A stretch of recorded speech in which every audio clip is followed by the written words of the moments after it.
Hey everybody, Brad here. You joined me in my garage today, which is a very good sequestered place because I've been COVID positive for the last 6 days.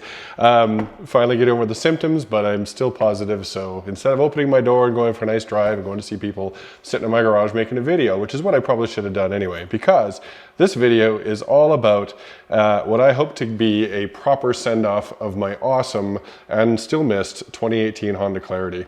For those of you who've been part of this channel, watching this channel, thank you. I always appreciate all of the viewership.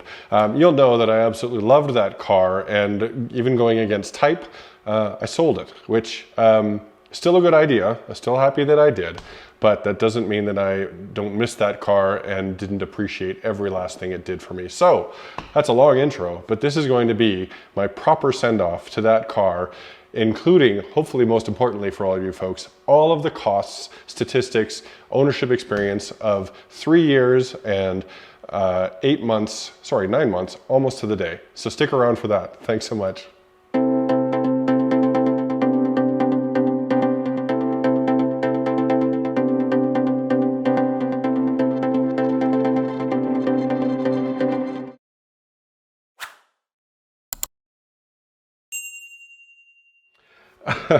So to get right into it, beyond just my talking head and a whole bunch of math, I am going to intersperse this video with some B-roll from actually some clips over the years, because you don't really just want to look at my head regurgitating facts, because that's exciting.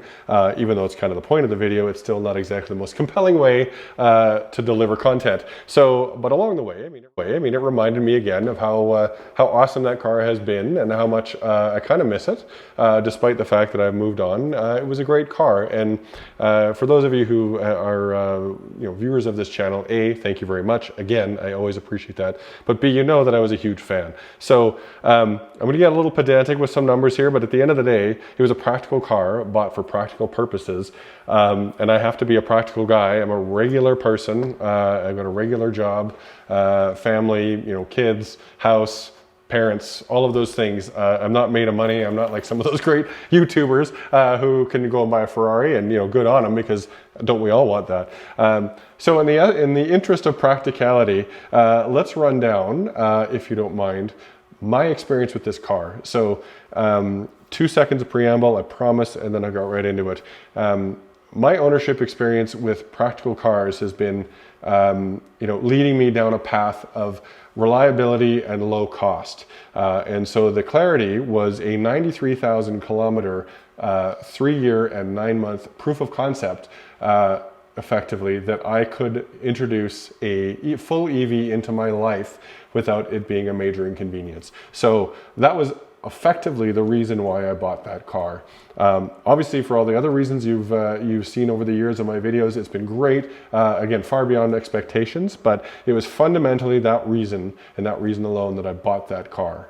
So to get right into it, as I intersperse some of my B-roll around here, bought the car the 29th of March 2018. It still is a 2018 Clarity Touring Canadian Edition, because I live in Canada, and I sold it the 28th of December 2021, so 1 day shy of 3 years and 9 months. As well, 93,000 kilometers. So in varying seasons, up here where I live, we get lots of winter, lots of spring, you hope anyway, a few months of summer, then you go right back into winter, fall and winter. So it's a pretty good cross-section of ownership experience depending on where you live. It was 2-wheel drive, which is, for what a lot of folks would have. Front drive, again, lots of practical sedans are front drive. And 93,000 kilometers, I think I did a good job of that. So to break it down, in that time, I have driven, and I'll try not to be too pedantic, but I did the math, because I do that, 75.3% of the time I did it on full EV. So that means of those 93,000 kilometers, just over 70,000 of those were on full EV. So you can imagine, let's open that point up a little. You can imagine what that did. It really just postponed my need for maintenance, which is a huge benefit, because in my experience, and I certainly hope it's everyone else's with this car, the longer you drive on EV, the longer it postpones all of the typical, obviously it would postpone the ICE maintenance and a lot of those associated things, but also On the battery side, there's practically none. I'm hoping that's still the case with some of my friends like you, Albert. I would love to hear more about your experience, and perhaps we'll share that in the comments of this video. But that was my goal fundamentally, because it really, it pushes out the maintenance, it pushes out the inconvenience, frankly, of having to take your car in, and also it removes, or at least postpones, any of the kind of catastrophic ice failures or related systems that can happen. And I've had lots of those. Power steering pump failures, just any number of them. Anyway, well, I'll stop there with that stuff. But in that time, I did 7 oil changes. I still did them every 12,000 kilometers or 8,000 miles-ish, completely unnecessarily. I did them myself, but if you had them done at the dealer, they'd be $150 or so. So you can do the math there. That's Canadian, by the way, but probably not too far away in US dollars too. I put 1 set of tires on it because it was about 70,000 K when the high efficiency ones went out. And I wanted, actually, the car was beautifully quiet almost all the time, but the tire noise was actually something, again, where I live, it just happens to be the way it is. So I bought some high efficiency tires, or sorry, some high quality sedan tires, which actually knocked down the noise quite a bit, and I didn't notice any reduction in charge, or distance, fundamentally, maybe a percent or two at most. In that time, I did 1 brake flush because the car should have had it done every 2 or so years, and I did happen to notice the pedal was getting a little long after the time I had it, so refreshed the fluid and it came right back up to where it was. Because when I took the wheels off that car, just to, as I do every year, to swap, or twice a year, to swap the tires from summer to winter and vice versa, I checked the brakes. The brakes were practically brand new. So other than the fluid change, I've done nothing to the brakes, and it cost me one bottle of brake fluid, which I happen to have here. So just to, maybe I'll do this instead. I'll recap: 7 oil changes, 1 set of tires, 1 brake fluid flush. It went to the dealer for 1 warranty thing, which was software updates. There were 3 of them, just happened to be, but a brake inspection, which was part of, in order to maintain the warranty. And that was 159 Canadian dollars. I happened to accidentally drain the 12-volt battery once. I was in, and I left my daughter in the car with listening to the radio, which killed the battery, but it came back, and I didn't even have to replace that. So no strange behaviors, no issues. I got my longest range in the summer, just last summer, so it's not like the range seemed to degrade in my lifetime. So again, in that 70,000 kilometers, I was getting every bit the same range as I would effectively for kind of every day of every month of every year, because again, in the cold weather, you'll get lots, unfortunately, a lot less range. And then the summer, I topped out at 86 kilometers on 1 charge, which beats the advertised warm weather range of 74 kilometers. So that was a big win for me, because again, where I live, it doesn't get into the 40s or the hundreds or whatever in US. So, but moving along with that, let's take a pause here, and I'm going to break down I want to break down the actual energy used over that period of time in kilowatt hours and liters of fuel. So anyone who has one of these cars knows that you never drain the battery completely when you run it. So of course the battery pack is 17 kilowatt hours, but when you drain it, it goes down to 2 bars, and then the ICE kicks in, because the car still wants to be able to behave as a hybrid alongside being a plug-in hybrid, which means that it needs to have some juice in order to supplement the ICE, as always. So using that, I can safely say every single time I charged the car, it was at 2 bars. So 2 bars to full. I reasonably estimated that at 13.6 kilowatt hours. So every charge in my math here is based on a 13.6 kilowatt hour charge per time. And in that time, you'll laugh at this, I charged the car 1,393 times, which actually makes sense, because that works out to just over 1 charge per day, which is very typical for what my experience, or what I did. It's frankly because like every person who has a real life, I go to work, I would drain the battery, typically going to and from work, and then when I got home, I would charge the car when I needed. Well, I would always charge the car anyway, but I would charge it and then run the kids around doing whatever I did. Now, if I used that extra charge for hockey, dance, choir, brownies, etc., obviously that would necessitate another charge. There were some days where I didn't need it, so on average, I'm averaging just under actually 1 charge per day. So that's pretty that makes sense to me. But let's get right into the nerd bits here. So I charged the car, like I say, 1,393 times.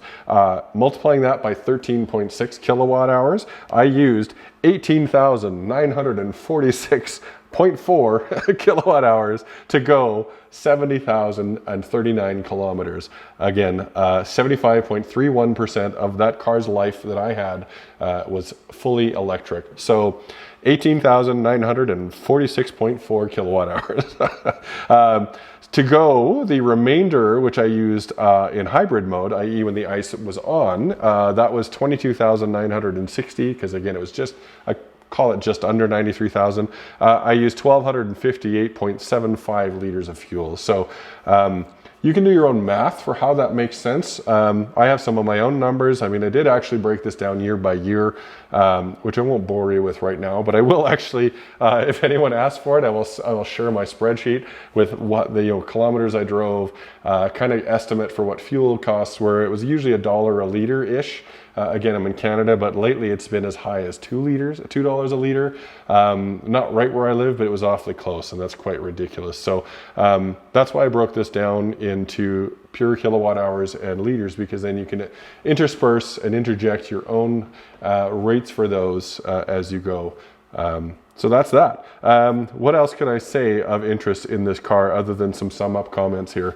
As I mentioned at the beginning, I bought this car because it was the next step in the journey from I'm really tired of buying ICE cars / diesel car, well, they're all internal combustion, in an effort to make my practical daily driver as practical and as inexpensive as possible, and lack of inconvenience, or to remove inconvenience.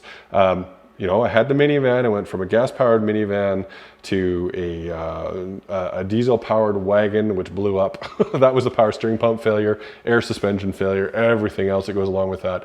And then I went to a Prius, which was great. Then to the Clarity, which in every step of the way there, my maintenance went down, my daily costs went down. Yes, you have to pay for the privilege of buying these cars, but as I went down, the plug-in hybrid was, yet another step towards practicality away from even the Prius, and that's been noticeably better, because that car, again, the Clarity is the perfect foil for itself. You can run it, it's the exact same car with 2 powertrains, and then you can, side by side compare those 2 powertrains and do your own math, and then once you realize one is epically cheaper, then you focus on that. So as a segue into another video, which I'll do on the car that's sitting right over there, my transition from fully gas powered through some other sort of correct but maybe slightly misguided steps to full EV. And once you play them off against each other, it's pretty much a no-brainer. And from that, again, I want to say, I loved that Clarity. It made me make videos about it. It frankly is still remains the most popular videos on my channel, despite the fact that I try to intersperse some of my other, maybe some fun cars here. Lots of people talk about those cars. I guess not too many people talk about the Clarity. I was happy to have been one. I'm happy to have owned that car. I still miss it. Coincidentally, I ran into it in a charging station the other day. That's pretty funny. It was still all dirty because the guy clearly hadn't cleaned it, but it was nice to see it still running around. And yes, it made me miss it. But as I say, on my journey to the least expensive and least inconvenient daily driving vehicles, I believe I've made the right choice. So with that, thank you for watching. Thank you for all your viewership over the years. I still have lots in my head about the Clarity, so if you have any other questions about the long-term ownership, I mean, there's lots more I could talk about than just what I mentioned down here. So, but with that, I say thank you and farewell to you folks, and I certainly bid my car a very fond farewell. And I look forward to chatting with you about other cars in the future. So all the best, my friends. Be well and stay safe.